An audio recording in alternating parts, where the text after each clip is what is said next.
because this theme music's the most interesting theme music I've heard.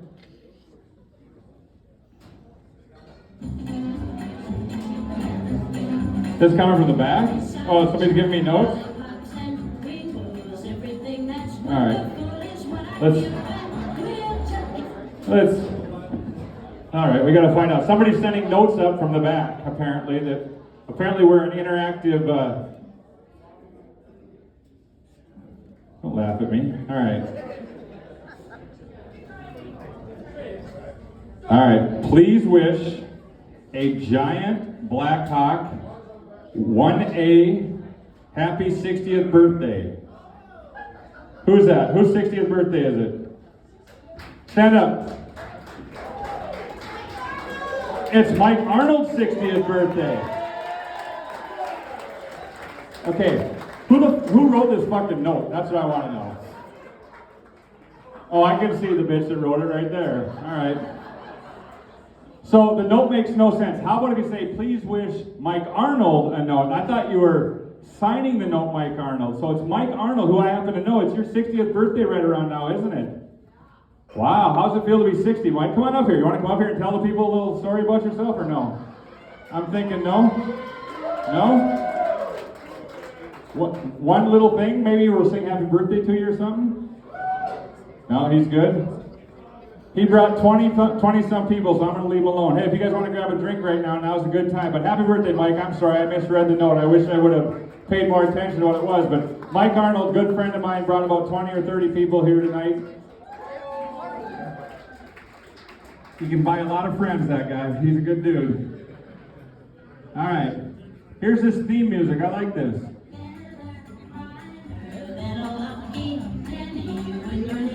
Our next comedian is from right here in Fargo.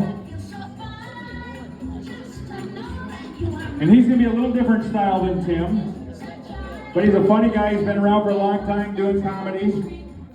Give it up for Gary Mocs PATTISON.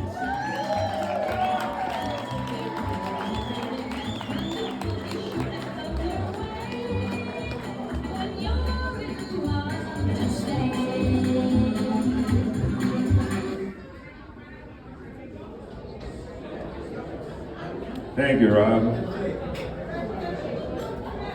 My nickname is Mocs. That's M-O-C-S, short for Man of Constant Sunshine. I am so excited to be here this evening because right here, right now, I am just 2 blocks away from fulfilling my lifetime dream of performing on Broadway.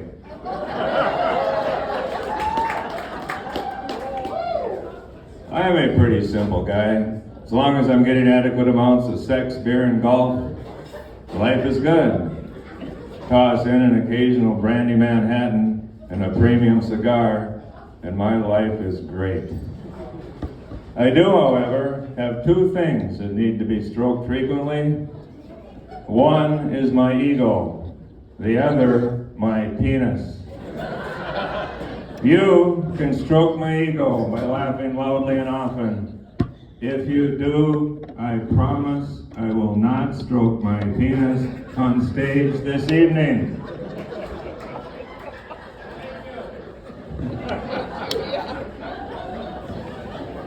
Up until the middle of March 2020, my life mirrored the lyrics of Leslie Gore's pop hit, sunshine, lollipops, and rainbows everywhere. Since then, this damn coronavirus has cast some long, dark shadows on my sunshine. My biggest disappointment was when the city of Fargo moved cleanup week from May to September. My wife's birthday and our wedding anniversary are both in June. That move forced me to purchase presents for Terry that year.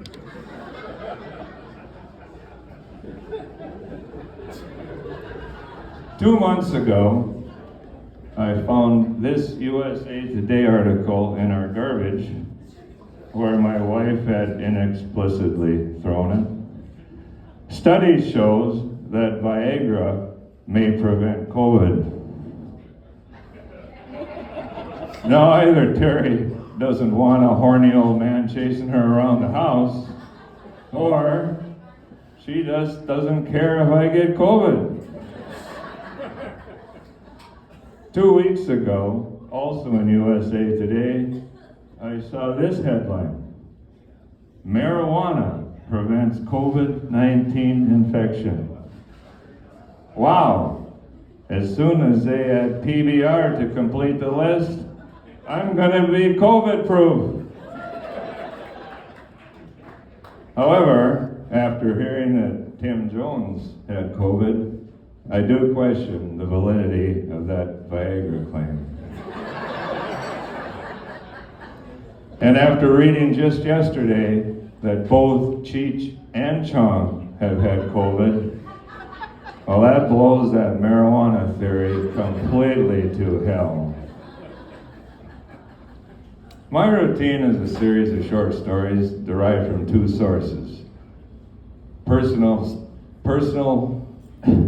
Derived from two sources. Personal experiences, which often involve me saying or doing something stupid, which irritates my wife, who then punishes me by giving me the silent treatment. That crazy lady actually believes that's punishment.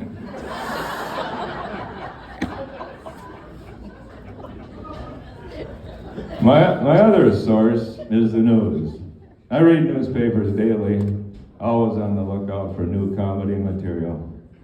It's pretty easy to find.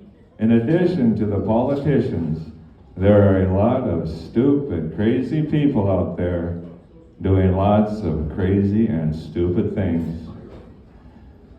On September 7th, I was reading the Mankato Free Press, Mankato, Minnesota, when I saw woman arrested at local car dealership. When General Manager Brian Olson of Olson Toyota Mankato arrived at work, he noticed the back door of a white RAV4 in the new car lot was open and someone was inside. When police arrived, they found 35-year-old Jennifer Weber lying naked in the back seat with her legs in the air, practicing self-care. Now, practicing self-care is Minnesota nice for masturbating with a 9-inch battery-powered dildo. During the hour-long standoff with police, Jennifer continued to practice self-care until her battery wore down and the exhausted Jennifer surrendered to police. Now, I believe the police could have brought this situation to a climax much sooner had they simply tased Jennifer's dildo. Jennifer was arrested for trespassing, indecent exposure, and public intoxication. She was arraigned before the Honorable George L. Jackson. After hearing the charges and a brief recap of the event, the exasperated judge asked, "Why, Jennifer? Why?" Jennifer answered, "I thought I was at Kendall Toyota in Jacksonville, Florida." Say what? Being the curious type, I called Kendall Toyota, where I was directed to sales manager Herman Lopez. "Mr. Lopez, do you often find naked women masturbating in your vehicles?" "It's only happened twice, Gary. Both times it was some crazy drunken lady from Mankato, Minnesota in one of our white RAV4s. In 2020, I initiated the Mocs Drunken Idiot of the Year Award. The inaugural winner was 67-year-old Ronald Cyree, Van Buren, Maine. After hearing a police warning, that a gang of burglars was planning to target unoccupied homes on Thanksgiving Day, Ronald rigged a pistol that would fire should his front door open. After spending Thanksgiving Day at his sister's, drinking brandy with brother-in-law Steve, Ronald returned home to a power outage. After several failed attempts to open his garage door, God damn it! Ronald got out of his car, stumbled up the front steps, unlocked the door, bang, shot himself dead. I awarded Jennifer Weber the 2021 award. It's early in 2022, but I have already identified several outstanding candidates capable of winning this year. For example, at 2:38 a.m. New Year's Day in Vicksburg, Australia, a police speed trap camera captured the picture of a naked man sitting on the hood of a car, beer in one hand, flipping off the camera with the other, as the car passed through at 147 kilometers per hour. On New Year's Eve, 4 young single men were drinking, get this, Francia wine in their rental house in across Wisconsin while channel surfing. They ran across a documentary on Lance Armstrong, the 7-time winner of the Tour de France bicycle race. As they were watching, Taylor hit pause and announced, "I have a great idea for tomorrow. My parents are out of town. We have bicycles.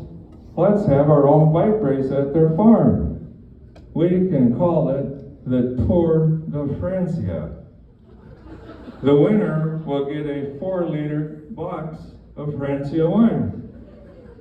So, at 10 a.m. New Year's Day, they tossed their bikes into the back of Matthew's pickup, drove out to the farm, laid out a 2-mile race course, through the woods, across a very narrow bridge, down a steep hill, into and out of a gravel pit. Excuse me, I forgot what I was going to say. Into and out of a gravel pit. As predetermined in the early morning hours, the race was to begin at 1 p.m. At 1 p.m. At noon, each contestant had to open a 2-liter box of Francia wine and complete drinking it by 12:30. At 12:55, with the temperature hovering in the mid-30s, Jacob came up with this brilliant idea. If you ride naked, you get a 1-minute head start. And these guys are single? Go figure. So at 1:59, Jacob and Taylor hopped on their bikes and rode off, followed a minute later by Josh and Matthew. None of them completed the race. All 4 bikes were wrecked. Jacob and Taylor ended up in the emergency room. Now picture Taylor's father, poolside in Miami. "Look, Ma, Taylor's calling to wish us a Happy New Year." "Happy New Year, son. How's everything in Wisconsin?" What? Say what? You did what? What in the fuck were you thinking? A word of warning to those of you who drink alcohol. Alcohol and stupid are quite often synonymous. So please be careful when you're drinking. You do not want to be the 2022 Mocs drunken idiot.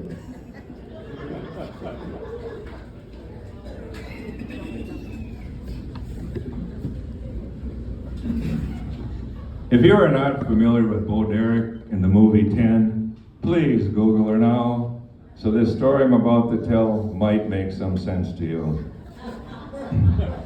A trip to my dentist last week for a root canal triggered memories of my first root canal back in 1986.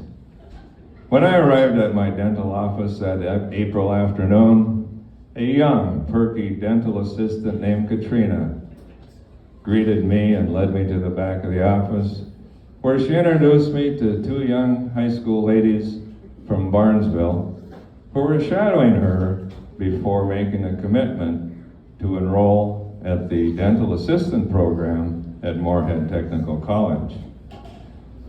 Then Katrina explained the root canal procedure, which sounded scary, long, and painful. Sensing my discomfort, Katrina said, "Would you like to try the nitrous today, Mr. Pattison?"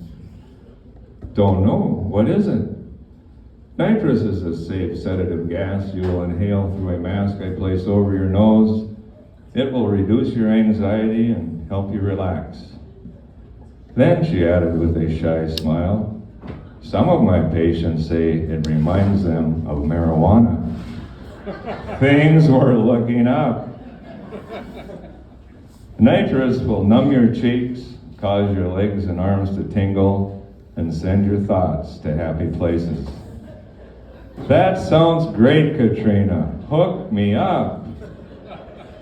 Katrina placed a mask over my nose, added headphones, playing classical music, reclined my chair, flipped a switch to release the nitrous. Apparently, I have a very low tolerance for nitrous. Within seconds, my face was paralyzed. I couldn't move my arms or legs. I was experiencing a tremendous rush. Then, Bolero came blasting through the headphones, and I was in the middle of a movie, from this movie scene from 10. Bo Derek, wearing that flesh-colored, skin-tight, camel-toed, one-piece swimsuit, is running gracefully towards me on a white sand beach in Mexico. Her long, blonde, braided hair is flapping gently in the breeze. That's when I heard Katrina say, "Are you starting to feel the effects of the nitrous, Mr. Pattison?" Bo was getting closer. Her large, natural breasts are bobbing gently with each stride. Katrina touched my shoulder. "Are you okay, Gary?" I can almost taste her sweet lips as Bo reaches out for me. That's when Katrina violently shook my shoulder and yelled, "Are you okay, Gary?" Startled awake from my wonderful dream, I sat up and screamed, "Shut the fuck up, goddammit!" It's been 35 years, 4 crowns, 2 root canals at the same dental office. Never again have I heard the words, "Would you like to try the nitrous today, Mr. Pattison?" It's quite possible I altered the career paths of a couple of young ladies from Barnesville that afternoon. And for Katrina, she still works at the dental office, but I have not seen her face in 35 years.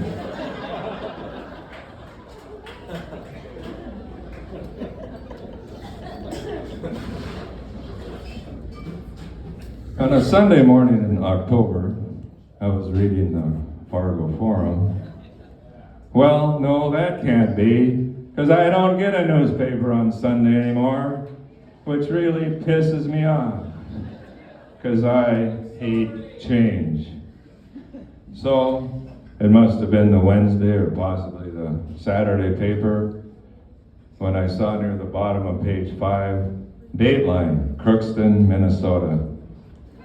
I have friends in Crookston and relatives, so I curiously, immediately read the short one-sentence story, which thankfully did not mention either friends or relatives. Northern Minnesota letter carrier Brian Lewis, George L. Chapman, 24, faces criminal charges after prosecutors say he engaged in a sexual act with a customer's dog while on his route. Say what? Just how in the hell do you suppose that happened? I may have the answer.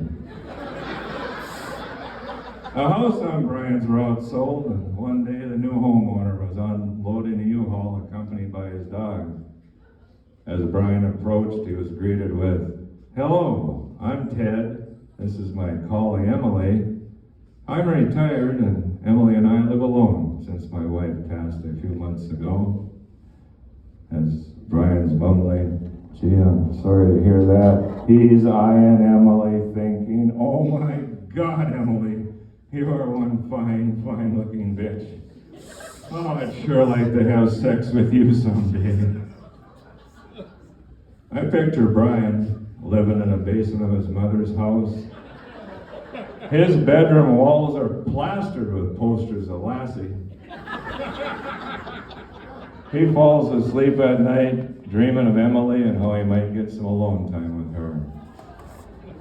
A couple weeks later, as he's putting mail in Ted's box, door open, Ted called out, "Brian, I'm going to be in Fargo all day tomorrow. I'm expecting a package.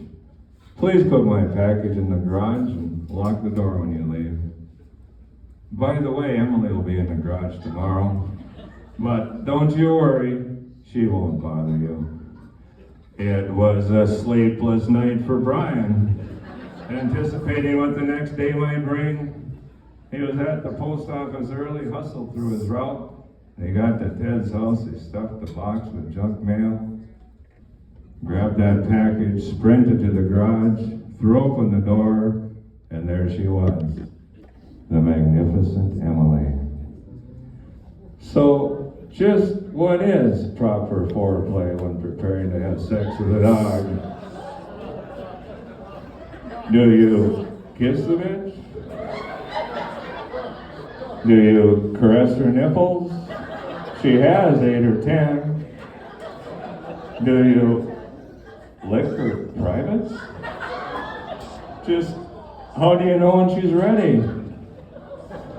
Brian's downfall was failing to notice the surveillance camera that Ted had installed. I can hardly wait till the trial is over and the Freedom of Information Act allows the release of that video.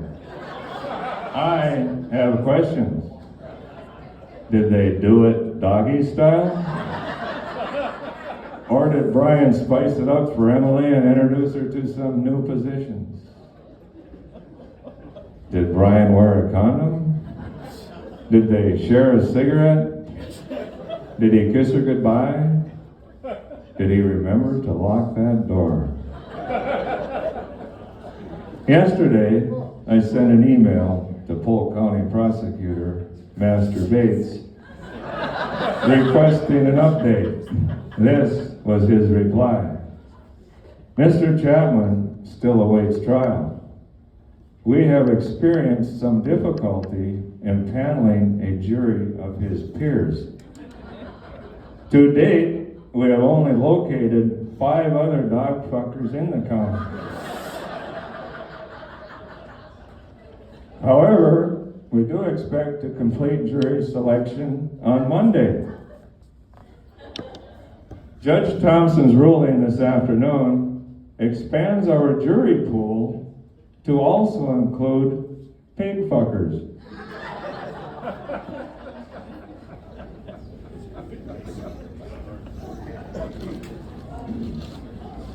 When I got home from golfing last July 27th, about 6:30 p.m., Found a note from my wife.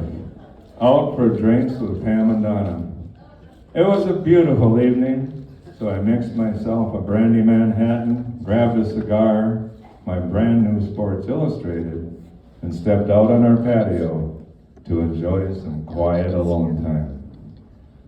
I just sat down when I heard a hell of a commotion next door as our neighbor Lonnie, a 50-something divorcee, and a gaggle of females poured onto her patio to extend the happy hour they had started at the Crooked Pint. A privacy fence blocked my view, but it was far, far from soundproof. Being a bit naive and having never eavesdropped on drunk women, I was not prepared for what I was about to hear. The ladies' topic of discussion was sex.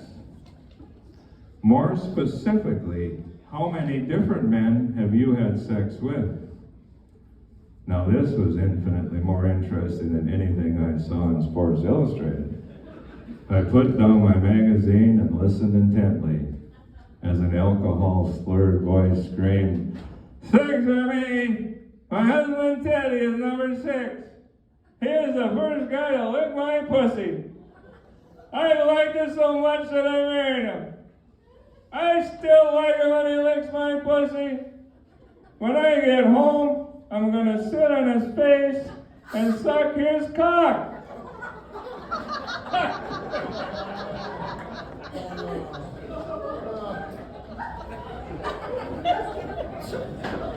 I wanted to stand up and say, "Could you please repeat that?" I think there are a couple of people in Dilworth that didn't hear you. But I remained cowered behind the fence. Next heard the familiar voice of Lonnie. "Sam for me, 4 BC, 2 AC. Before and after Chris. Chris was the worst lover of the 7. In the 23 years we were together, he never licked my pussy even once.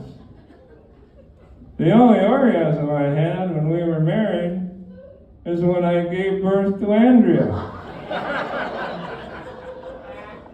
Say what? Childbirth? Orgasm? Now us guys know what that delivery room screaming is really all about. After a couple of more women chimed in with 3 and 11 respectively, and a third with, get this, 74, I heard Lonnie say, "Mary, you've been awfully quiet. How many men have you fucked?" "Just one. Tommy and I got married right after high school graduation in 1969. We were both virgins on our wedding day." "Say what? You mean the only cock you've ever sucked is Tom's?" I just took a long pull off my Manhattan when I heard Mary answer, "Oh my, oh my, I have never sucked Tom's cock. I don't think he'd like that."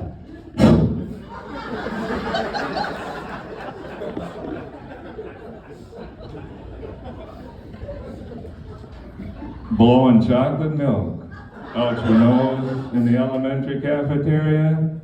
Somewhat amusing. Brandy? Not so much.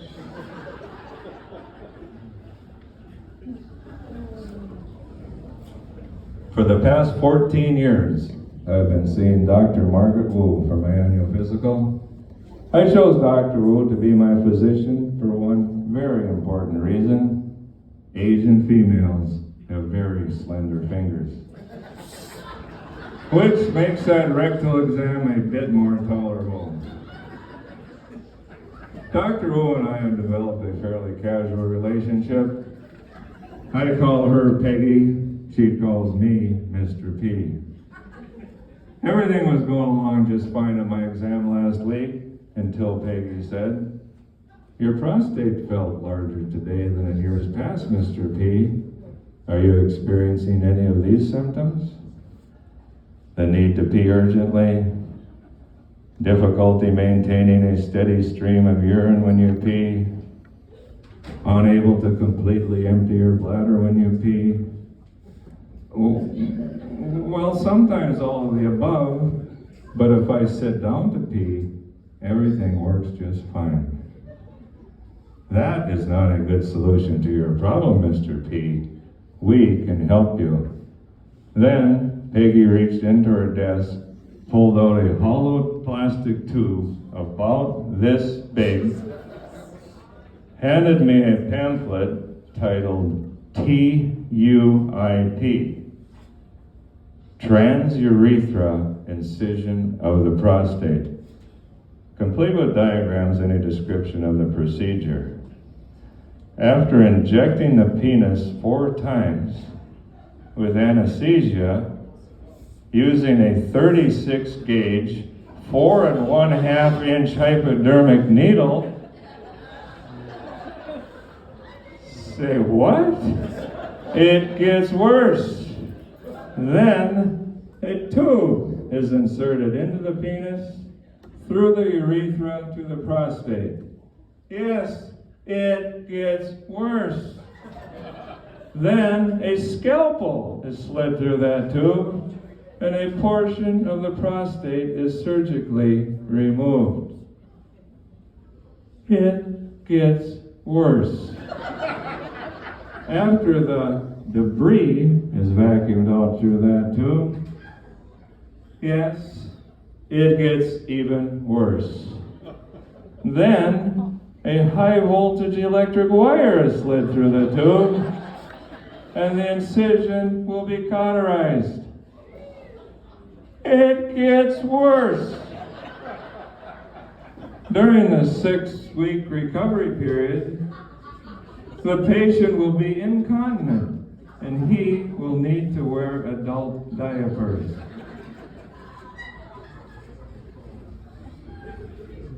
What? What do you think, Mr. P? Should we schedule an appointment with urologist? What do I think, Peggy? I think you have lost your fucking mind. You have seen my penis. This will not fit in there. Nobody's going to prick by prick shove a tube through my penis, causing me to wear diapers. Actually, I find sitting down to be quite relaxing. You have a nice summer, Peggy. I'll see you next year. My time is up.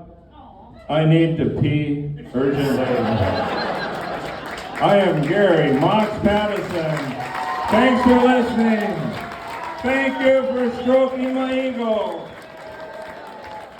Holy shit, how many of you saw that one coming? I mean, let's be honest, when Tim walked up, you knew he was going to say motherfucker and stuff like that all night long. But when Mocs walked up, you had no clue that was going to hit you right in the forehead. Holy shit, Mocs. All right, wow. How's that for 2 comedians from right here in Fargo, North Dakota? So, a couple of housekeeping people, you guys know what's going on. We got one more